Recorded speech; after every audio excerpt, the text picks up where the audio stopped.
자, 그럼 지난번에 했던 게 시장을 이기려 하지 말고 고객을 이기려라고 했어. 하라. 이 뜻은 낚시를 물고기가 있는 곳에 낚시를 하라. 이 뜻입니다. 찰리먼거가 한 말이거든요. 아, 자, 그러면은 베타를 먼저 해야 될까요? 알파를 먼저 해야 될까요? 베타는 전체적인 개념이고 그 다음에 알파는 여기서 개개인의 역량으로 올라가는 개념이거든요. 그래서 베타라는 거는 기본적으로 시장을 따라가는 거예요. 이건 뭐다? 포지셔닝이죠. 장소에 관련된 기본적인 수익이죠. 기본적인 시장 따라가기. 그 다음에 알파는 뭐예요? 내가 노력해서 무언가 바꾸는 거죠. 케이퍼빌리티죠. 결국에는 둘 다 되어야 되는데 뭐부터 해야 될까요? 이거에 대해서 이야기를 해봅시다. 포지셔닝과 케이퍼빌리티 중에서 저는 포지셔닝을 먼저 하라고 했는데 이제 이걸 좀 더 자세하게 설명을 해볼 거예요. 물고기가 있는 곳에 먼저 찾아야 되고 그 다음 거기에 낚싯대를 던져야 된다. 근데 내 역량은 그 낚싯대를 던지는 곳에 맞춰서 바꿔야 돼요. 호수에서 이제 낚시를 하든 아니면 바다 낚시를 하든 강 낚시를 하든 거기에 맞춰서 바꿔야 됩니다. 중요한 건 물고기가 있는가 그리고 그게 목적에 적합한가 거기에 관련돼서 움직여야 됩니다. 대부분 사람들은 이제 그 포스트 모더니즘 시대가 되어놓으면 포스트 모더니즘의 영향인데 의지와 막 심리로 모든 걸 바꿀 수 있다 이런 식으로 접근하는 경우가 되게 많아요. 자만심, 남은 이거 못할 거야. 나만의 무언가가 할 수 있는 게 있을 거야.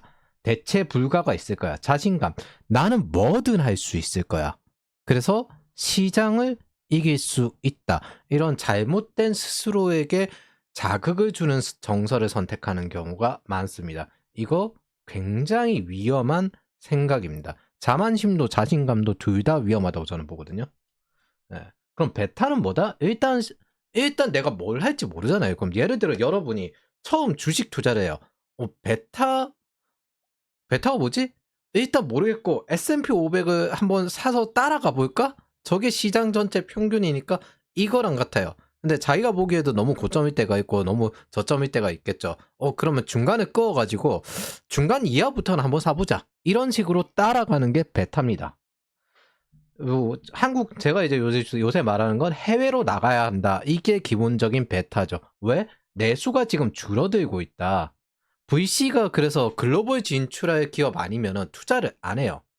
이게 뭐 VC 입장에서는 이게 정석적인 베타인 거죠. 우리 입장에서는 점점점 연봉 가능성도 줄어들고 세금도 높아질 것 같다. 어 그러면 좀 더 시장이 큰 곳으로 가야 되겠다. 이게 베타입니다. 자, 그러면은 완전 초기라고 했을 때 여러분들이 무언가 어떤 일이든 신규 프로젝트를 시작을 해요. 그럼 그 신규 프로젝트에서 뭐부터 할 거냐? 일단 먹을 수 있는 시장 먼저 먹으려고 움직여야죠. 뭐? 고갈되기 전에. 이게 미네랄 멀티 같은 겁니다. 이 미네랄 멀티를 다른 사람도 노립니다. 늦으면 고갈이 됩니다. 또 어떤 경우에는 그 미네랄 멀티를 치열하게 싸우는데 이 미네랄에서 얻는 것보다 더 더 손실이 큰 경우가 있어요. 이거는 스타크래프트가 아니잖아요. 저걸 이겨야 되는 게 아니라 내가 다른 미네랄에도 먹어서 최대한 이익을 거두는 게 목표이기 때문에 그러면 경쟁이 너무 심화되었네. 그래서 손실이 더 클 것 같아. 다른 미네랄을 먹어야 되겠다. 이게 보통 치킨 게임에서 먼저 빠져나오는 개념입니다. 그래서 먼저 먹은 시장이나 죽은 시장은 경쟁을 통해 가지고 거기서 좀 더 내가 점유율, 미네랄을 얼마나 가져가는가 이런 문제인데 이 케이퍼빌리티 이게 알파에 속하잖아요. 이 알파 즉 그거 먼저 먹힌 시장 뺏기가 진짜 힘듭니다. 혹은 죽은 시장에서 뺏기가 진짜 힘듭니다. 왜냐하면은 먼저 먹은 쪽이 그 미네랄 가지고 병력을 생산하고 광고를 하고 여러 가지 사전에 고객들에 대한 경험을 만들어 놓고 그래서 먼저 자원이 많으니까 그래서 유사한 상품을 만들어도 그거 다시 뺏어가기가 진짜 힘들어요. 그래서 언제나 제가 누누이 말을 하는데 상태보다 그 상태는 선택을 통해서 바뀌는 것이기 때문에 선택이 우선이다라고 합니다. 가장 우리가 먼저 내려야 될 선택은 물고기가 있는 곳에 낚싯대를 던져야 된다. 그러면 물고기가 있는 곳이 어딘가 이걸 찾는 게 최우선이라는 겁니다. 자, 베타 이건 기본적인 흐름이죠. 즉 베타를 먼저 추구해야 되기 때문에 알파 내가 노력해서 베타 이상의 초과 수익을 해보겠다. 여러분들이 회사에서 어떤 우리가 주로 보안관제를 취업시키니까 보안관제로 취업을 해요. 근데 어떤 학생 같은 경우에는 개발 역량이 있고 그래서 PM이 이 학생은 이 친구는 우리 팀에 끝까지 보유를 해줘야 되겠다 하면서 다른 친구들보다 좀 더 연봉을 높이 주고 대신에 일을 더 줘요. 그래서 이 사람은 일을 더 많이 하지만 연봉이 더 높아요. 이게 경쟁 우위고 알파죠.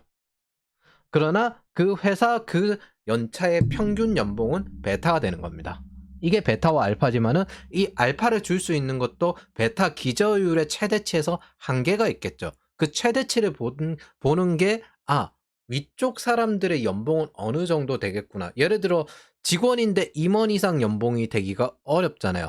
그러면은 내가 그 연봉의 한 70% 정도까지는 받을 수 있나? 임원 연봉이 1억 정도면 내가 7천 연봉대까지가 여기서 직원으로는 한계인가? 요렇게 판단할 수 있는 겁니다. 시장에서도 마찬가지. 먼저 들어간 기업이 먼저 고객들의 경험을 가지고 있고 관계를 맺고 있고 고객들 같은 경우에는 인간의 인지적 구두쇠적 부분과 그 다음에 전환 비용이 너무 커서 다른 쪽으로 옮기면 너무나도 불편한 게 많아져가지고 여기서 이 제품을 계속 쓸 수가 있습니다. 근데 이 제품을 쓰고 있는 고객에게 우리 쪽 제품도 쓰세요라고 뺏어오려고 하면 어마어마한 노력이 필요하고 안 될 가능성도 높습니다. 그것들이 경쟁 우위예요. 그리고 그 경쟁 우위를 달성하는 게 알파입니다. 그러면은 먼저 베타를 차지한 사람이 기본적으로 타이밍적으로 먼저 들어갔다는 이유 하나 때문에 유리할 가능성이 높아지는 겁니다. 그리고 그 비용을 통해서 좀 더 여러 가지 경험치적인 데이터도 있지만은 광고와 이미지와 그런 것들을 구축할 수 있는 브랜드도 먼저 갖춰졌다는 거죠. 그래서 가장 맛있는 곳, 이런 곳이 보통 먹혀 있습니다. 그래서 정면 대결로 안 되니까 회피를 하는 거예요. 아마존의 AWS가 뭐 책 만드는 데서 뭔가 스토리지를 전부 모두 사용할 수 있게 한다고 뭐 하자는 거지? 라고 해서 거의 한 7, 8년 동안 아무도 그 시장에 뛰어들지 않았다고 했습니다. 거의 이건 비즈니스 기적이라고. 그런 것들이 사전에 베이스로는 아마존이라는 회사가 유지가 되고 있었는데 우리가 다음 단계로 성장하려고 하니까 이 내부에서 AWS라는 걸 만들어 보자. 만들어 봤는데 이거 밖으로 팔아도 될 것 같은데 그래서 사전에 개발자들을 또 이제 초청해 가지고 그것들에 대한 경험치를 가지고 좀 더 개선해 나갔어요. 그리고 난 다음에 시장에 팔았더니 아무도 그 시장에 뛰어들지 않았던 겁니다. 예를 들어 이제 시장에서 보면 선도자가 고급 커피의 이미지가 있다면 후발자는 저가 커피가 되죠. 원래 스타벅스가 한국에 들어올 때 그 당시 커피점이라고 하면은 작은 이제 따로 그 드립커피 이런 걸 만드는 곳이 아니면은 보통은 다방이라든지 아니면 자판기 커피, 믹스 커피 이런 이미지였어요.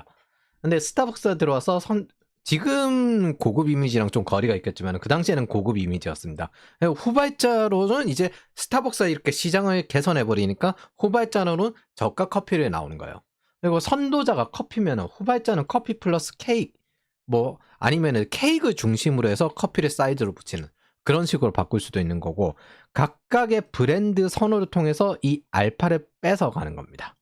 잘 보면은 각각의 브랜드 형태로 인해서 조금씩 다른 베타 시장에서 겹쳐져 있는 부분들이 있어요. 시장이란 게 사실은 단 하나의 시장만 뜻하는 게 아니기 때문에 케이크 시장과 커피 시장이 다시 겹쳐져 있잖아요. 스마트폰 같은 경우 나오고 난 다음에 mp3 시장 이런 것들을 다 섭렵을 해버렸죠. 그런 것처럼 통합이 되기도 하고 시장은 그런 식으로 계속 바뀌고 있습니다. 그래서 그 베타들을 꾸준히 보고 따라가는 것만 해도 상당히 중요한 개념들입니다. 이렇게 바뀌게 되면 주도자가 보통 60% 정도를 먹습니다. 6대 3대 1 혹은 55대 35대 10 정도로 나뉘게 됩니다. 이게 선도자거나 아니면 선도자라고 이미지를 어필한 쪽의 장점입니다. 보통 글로벌 브랜드에 의해서 어떤 시장이 이제 선도적인 위치를 차지하기도 하지만 그 글로벌 브랜드가 들어옴으로써 아예 그냥 로컬에만 최적화하는 그런 브랜드들도 생기곤 해요. 그런 로컬에서 최적화한 브랜드 같은 경우 매출이나 이런 걸로는 따라잡는 경우가 실제로 존재합니다. 글로벌 같은 경우에는 이제 애초에 비용을 어느 정도 계산을 해서 움직이기 때문에 그래서 로컬에만 최적화한 경우에는 이 시장 구도를 좀 더 바꿀 수 있는 경우도 있습니다. 대표적으로 네이버랑 구글 관계가 그렇죠. 자, 그럼 다시 돌아와서 그 대신에 이제 그렇게 로컬에 최적화되면 글로벌로 진출하기엔 또 어려운 부분이 있습니다. 자, 돌아가서 불확실한 미래에 도전할 때 선형적인 것을 항상 먼저 해야 됩니다.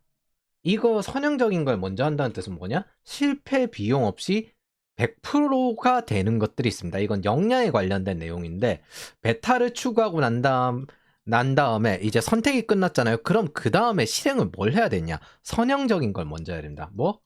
대표적으로 나쁜 습관들을 제거하면 100%가 됩니다. 거의.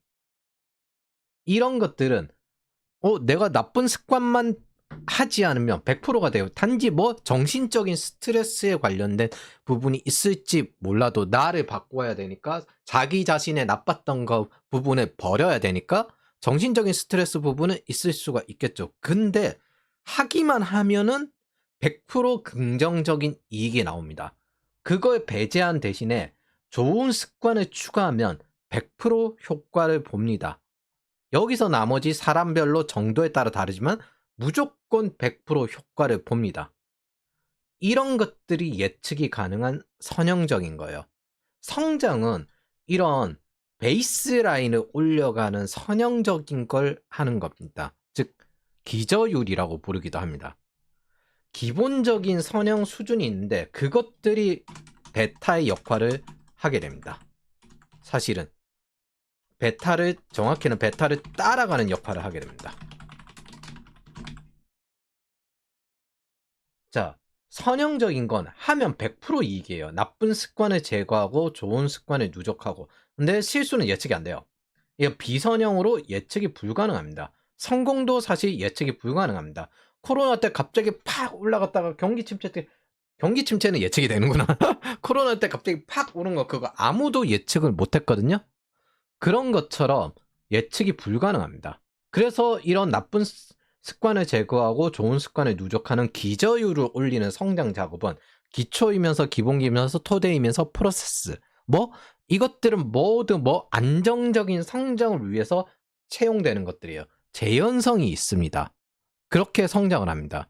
근데 순간적인 운빨이 있어요. 인디언 기후제 AI가 요새 인디언 기후제죠. 일단 논문에서 나오는 거 일단 모델 한번 딱 적용해보고 이제 뭔가 하나 터져라 이러면서 AI가 인디언 기호제죠. 재현성이 없습니다. 보통 재현성 있는 게 그 AI 시스템 그러니까 AI 같은 경우는 현대판 디지털 제조업 같은 거예요. 대량의 이제 고정 비용을 딱 그 천문학적으로 때려 박은 다음에 거기에다가 모델만 계속 양산해서 생산해서 그 중에서 하나 걸리겠지라고 하는 그런 경향이 좀 있어요. 그런 것들은 재현성이 없습니다. 그러면 그걸 한 번 모델을 계속 만들 때 그 계속 만들 수 있는 비용이 감당 가능한 수준이어야 돼요. 이런 게 보통 제약사가 이렇게 됩니다. 한 1조 투자하고 그 다음에 1조 투자하고 그 다음에 1조 투자하고 그 중에서 한 5년 투자했는데 하나가 터져가지고 이전에 있던 그 손해를 다 메꿔주는 요런 게 있어요. 그래서 여기서는 실수가 영향을 덜 미치게 하는 리밸런싱 그리고 잠깐 돈을 많이 버는 기간일 때 그걸 자산으로 전환해서 하는 기저율 상승 이런 것들인데 이게 쉽게 말하면은 내가 예상치 못하게 실수가 나올 순 있어요. 혹은 실패가 생길 수도 있습니다. 일시적으로. 그러나 그게 앞으로 다시 재현성 있게 성장하는데 걸림돌이 되면 안 된다는 거예요. 영향력을 줄이고 살짝 밑으로 떨어졌지만 다시 또 계속 올라갈 수 있다. 그런 식으로 되어야 됩니다. 주가도 올라갈 때 꾸준히 오르기만 하는 게 떨어졌다 오르고 그러잖아요. 근데 떨어지는 게 이전 저점보다는 높아야죠. 이거랑 같은 개념이라고 생각하면 됩니다. 세상은 예측이 불가능하기 때문에 상황이 갑자기 팍 안 좋아지는 경우가 생겨요. 그러나 그때 생존은 가능해야 된다라는 개념입니다. 실수를 하더라도. 그리고 그 돈을 벌어서 이거 자산으로 전환한다는 건 무슨 뜻이냐면 여러분들이 한 10년 정도 어떤 거에 도전하거나 그런 게 있을 때 뭐 예를 들어 연봉 1억을 받는다. 근데 그게 꾸준히 10년 동안 연봉 1억 이렇게 하면 단단하게 하면 좋겠지만은 때때로는 2, 3년 정도 연봉이 바짝 1억 이렇게 되는 경우도 있어요. 혹은 인센티브를 많이 받았다. 그러면은 그 돈을 한 번 성공했잖아요. 그 돈을 가지고 자산으로 전환시켜 놓고 계속 현금 흐름이 나오도록 만들어 놓고, 그래서 우리나라는 주식에서 현금 흐름이 그 배당금도 높고 그 믿을 수가 없어서 부동산을 많이 살죠. 그게 좀 바꿔야 된다고 생각을 하긴 하는데, 그래서 그 현금 흐름을 만들어 놓고 그 다음 다시 그런 또 새로운 성공을 위해서 기저율을 올리면서 도달하게 되는 겁니다. 그럼 이 자산으로 전환하면 기저율이 높아지기 때문에 좀 더 큰 성공을 노릴 수 있습니다. 잘 생각해 보면 있잖아요. 한 번만 성공하면 돼요. 한 번만 성공하고 그걸 가지고 자산으로 전환해 놓고 다시 또 한 번만 성공하면 돼요. 그걸 계속 반복하는 작업이에요. 우리가 대부분 하는 작업들이란 것. 그럼 뭐 보자, 이 낚시터에서는 다 먹었네. 다음 낚시터는 어디 있나? 네, 이런 식으로 가는 정말 낚시에 가까운 인내와 끈기와 그런 작업을 반복하고 있다고 생각을 하시면 됩니다. 자, 여기서 보통 나오는 판단 실수가 있는데 대체로 이게 호경기 때 막 그 이런 게 있었어요. PDR이라고. 그러니까 테슬라가 엄청나게 엄청 그 돈이 올라가니까 야씨 PDR이라는 이런 지표가 나온 적이 있습니다. 씨 이게 무슨 미친 짓인가 하시는데 꿈의 크기만큼 큰다. 월스트리트 저널에 이제 계산이 안 되니까 가진 그 장기적으로는 펀더멘탈 기준점으로 움직인다고 했는데 펀더멘탈 기준점으로 안 움직인 게 테슬라였잖아요. 그래가지고 와씨 PDR 꿈의 크기만큼 큰다. 이게 유동성이 과하게 늘어나서 개인 투자자들의 매수세가 그대로 이제 들어갔을 때 그때 PDR 같은 저런 말도 안 되는 버블이 나오게 되는 거거든요. 왜냐하면 개인 투자자 이제 펀더멘탈로 계산하는 사람들보다 펀더멘탈을 사용하지 않는 사람들, 감정적인 투자자들이 더 많았다는 뜻입니다. 그래서 그 PDR을 통해서 저렇게 올랐고 차노스라는 분도 테슬라의 숏을 치다가 결국에는 그 헤지 펀드를 접었죠.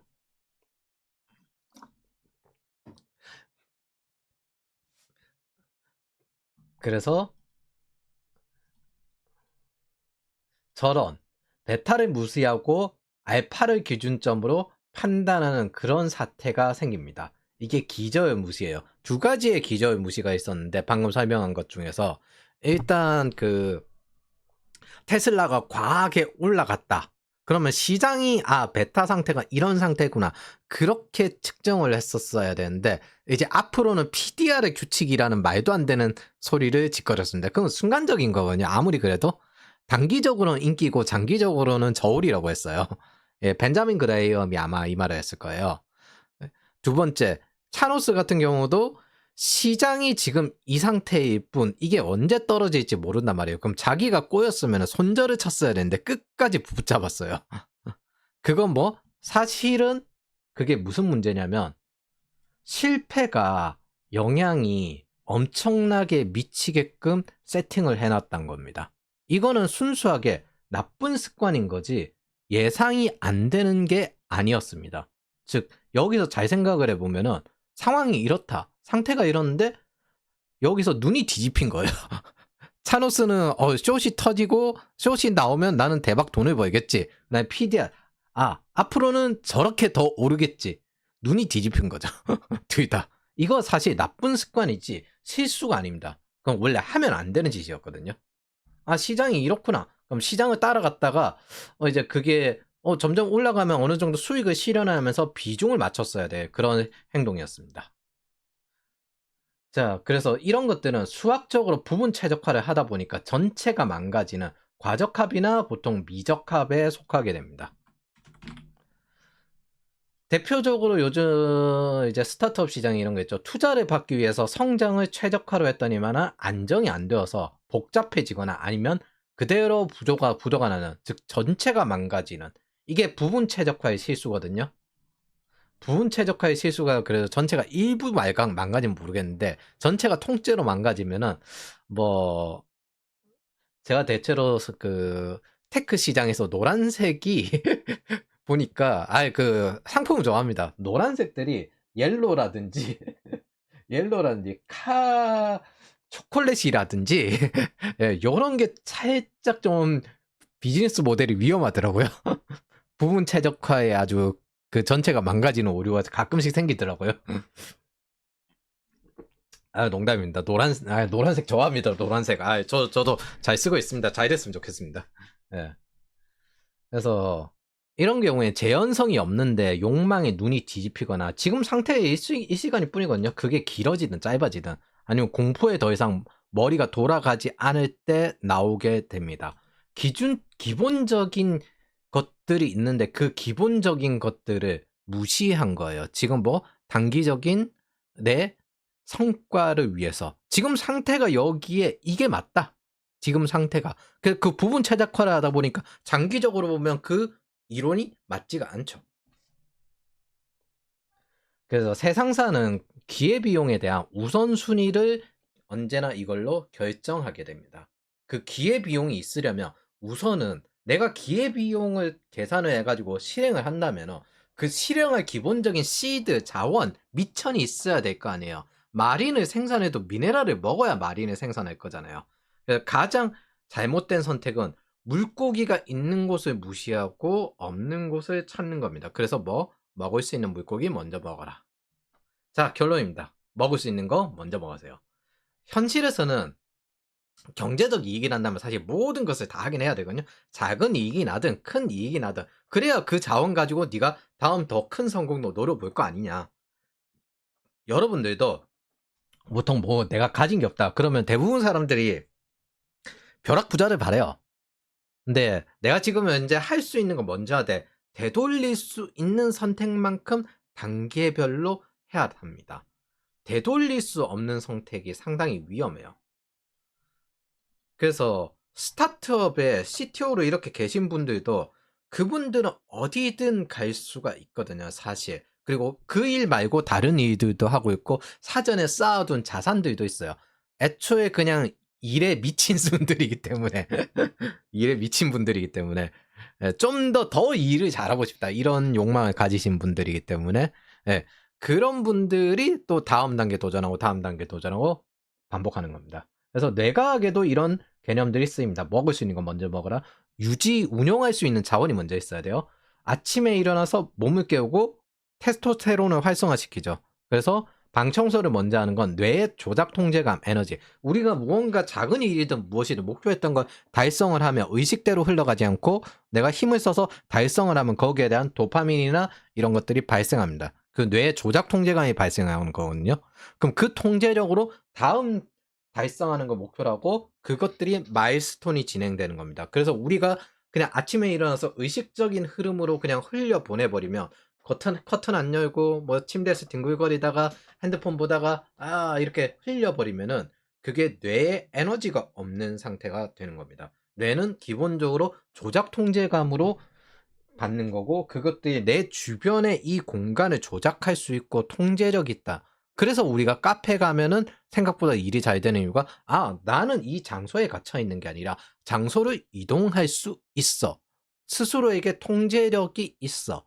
동시에 목표도 스스로 정하면은 좀 더 집중하게 되는 이유가 스스로에게 통제가 있어. 이런 것들을 하는 겁니다. 그래서 사업을 하든 일을 하든 아니면 개인적인 목표 달성하든 딱 처음에 시작을 할 때 앞으로 이걸 어떻게 단계를 끊어서 할 거며 이걸 하는 목적은 저거고 이 단계별로 시간이 대충 어느 정도는 걸릴 것 같다. 그럼 그 시간에 떼서 배분해 가지고 시작을 하는 겁니다. 이게 보통 모든 일을 시작하는데 워밍업입니다. 그래서 항상 성장을 하기 전에 선택을 먼저 해야 된다. 첫 번째, 물고기가 있는 곳에서 찾아야 된다. 그리고 그 다음에 야 이제 큰 물고기 이 물고기가 있는 곳에서 가장 큰 물고기 이거부터 먹겠다라고 할 때 내가 낚시 실력에 따라 달라지겠지만은 내 낚시 실력이 그걸 할 수 있다면 해도 되겠지만 일단 먹을 수 있는 것 중에서 가장 맛있는 거 먼저 먹어보자. 이렇게 접근하셔야 한다. 그 다음에 가장 큰 성공은 무엇인지 장기적으로 이게 두 번째가 되는 거죠.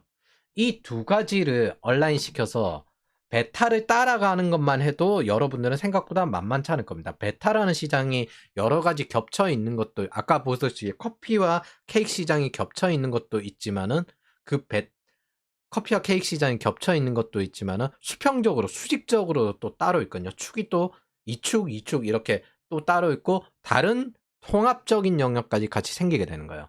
그래서 멍청한 짓 안 하고 만족을 미루고 좋은 습관을 들여서 해내는 것, 이 재현성 있는 베타를 따라가는 것만 해도 엄청 만만치 않습니다. 그래서 현실은 사실 이렇게 계속 바뀌어가고 경제 상황도 바뀌어가고 움직이기 때문에 다이나믹합니다. 현실이 진짜 드라마보다 더 다이나믹해요. 근데 개연성이 없을 정도로 다이나믹해요. 복잡계면서 비선형적이라서 사람들은 좀 이제 예측할 수 있는 선형적인 걸 좋아하는 경향이 있거든요. 그래서 그 뇌에 자원을 주기 위해서 내가 할 수 있는 것부터 하는 경향도 있고 자원이 있어야 실제로 도전도 할 수 있기 때문에 하지만은 언젠가 그래서 무조건 도전을 해야 되는 이유도 그 때문인데 실제 해야 할 일은 단순합니다. 그게 아무리 다이나믹하든 비선형적이든 그걸 누적시킬 수 있는가. 끝으로 이제 이런 기저율을 무시하는 베이스라인을 무시하고 벼락부자가 될 수 있다고 파는 게 원래 제일 잘 팔립니다. 그러면 그런 욕망이 뒤집히면 아주 선을 넘게 되는 거예요. 되돌릴 수 없는 선. 대표적으로 그게 횡령이죠. 근데 잘 생각해보면 횡령한 사람들이 상당히 투자를 많이 하거든요. 이 사람들 소비를 엄청 많이 하고 투자를 엄청 많이 해요. 그 똑같이 회수가 안 돼요. 과소비도 답이 없고 뭐 자기가 능력 없이 그냥 돈만 받으면은 투자도 제대로 회수가 안 된다는 겁니다. 똑같은 비슷한 사례로 복권 당첨자들 중에 파산이 많습니다. 즉 어떤 상태가 되려면 내가 그 기저율을 스스로 감당할 수 있는 역량, capability가 달성되지 않으면은 그걸 감당하지 못한다는 겁니다. 결국에는 자기 손으로 자기 것으로 만들지 못하면 즉 그 능력이 핵심인 거지 그 능력을 제대로 만들지 못하면은 이룰 수밖에 없다는 겁니다. 그러니까 이런 거죠. 대리받아가지고 롤티어를 챌린저로 올려봐야 그 챌린저를 유지할 수가 없다는 거죠. 자기 능력으로 브론즈로 배칭받아도 챌린저 능력이 있는 사람은 챌린저로 올라가는 거고. 그렇기 때문에 안정적으로 자기가 캐리할 필요 없이 덜 틀리기만 해도 상당히 우위에 있는 경우가 많습니다. 뭐 생존 가능성 하나만으로요. 그래서 여러분들은 실패를 배제하는 걸 가장 먼저 하셔야 됩니다. 즉 뭐 먹을 수 있는 거 가장 먼저 먹어라. 뭐 물고기 낚시터를 왔으면은 낚을 수 있는 물고기부터 먼저 낚아라. 하나도 못 낚고 가는 게 실패잖아요. 그래서 실패를 배제하는 거. 이걸 저는 배제 후 최적화라고 부릅니다.